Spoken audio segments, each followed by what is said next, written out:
Well, it's a big week for meme stocks, with GameStop shares plummeting after its fourth quarter sales dropped compared with a year ago. The company almost killing the meme momentum, which was reignited by the public debut of the platform that started it all, Reddit. Shares of that social media platform bouncing back after initially dipping after GameStop's results came out. We're also watching another meme stock contender, shares of Donald Trump's Truth Social media company, DJT, surging after its public debut on Tuesday. With new names in the mix, what's next for the meme trade? Joining us now, we've got Steve Sosnick, Interactive Brokers Chief Strategist. We also have Sikes, the COO of investing platform Public. Guys, thank you both for being here. I love that we've got the Steves joining us this morning. Steven, I'm going to start it off with you. I'm curious, you're a great voice to speak with on this because you're the COO of an investing platform. Talk to me about the biggest takeaway that you've had so far regarding meme stocks in terms of the user behavior on the Public platform.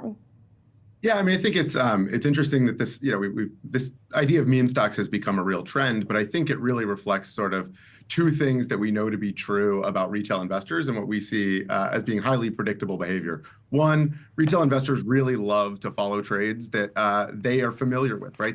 Companies they know, companies they understand, and familiarity can come from, again, them being customers that use the products, or even like learning about it on social media or Reddit, like we've seen with this sort of meme stock trade. So I think that level of familiarity really drives retail investor interest. And then the second thing we know is going to drive retail investor interest in trading behavior is volatility and momentum, right? And so I think as we see things like Reddit debuting and having a very strong debut against a pretty short, pretty small float, I think we see that drawing real attention from retail investors. I think we've seen the same thing with the DWAC to DJT DSPAC.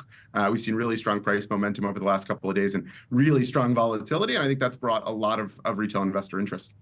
And Steve Sosnick, given what Steven Sikes was just saying, just about the appetite that we're seeing, this risk on appetite, does that point to froth then in the markets at these current valuations?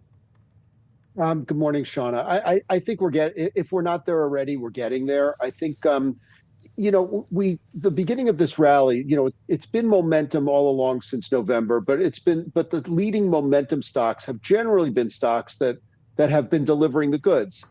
NVIDIA is sort of the poster child for the momentum trade, but to be fair, I mean, that company has been, beating on revenues and earnings, and then guiding higher, and then beating the higher estimates. So it does deserve that momentum. But when you start to get into things, when you start to see GameStop go up, when you start to see Reddit go up, largely just because other things are going up, and certainly, DJT, which from a fundamental basis does not really have much to speak of in terms of sales or earnings to justify a roughly $9 billion valuation, this does become a very frothy market, and we're starting to see people chase stocks just simply because they're going up, not because of any fundamental reason. That to me indicates froth.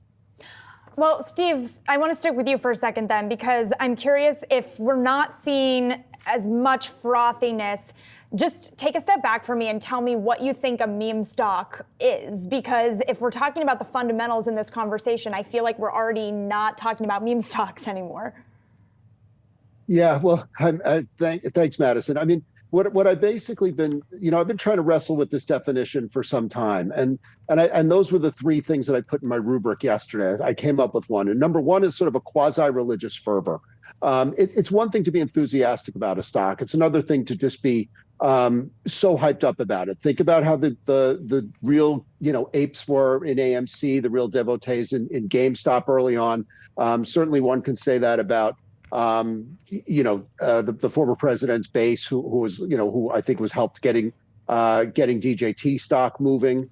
Second, and sort of part and parcel of this, is disregard for fundamentals. If you're believing in the faith of a stock, if you have sort of a non analytical view of the stock, well, then you could disregard the fundamentals. GameStop, I guess, is resounding on fundamentals today, but the rally that we saw earlier this week had nothing to do with it, and many of the rallies we've seen overall had nothing to do with it.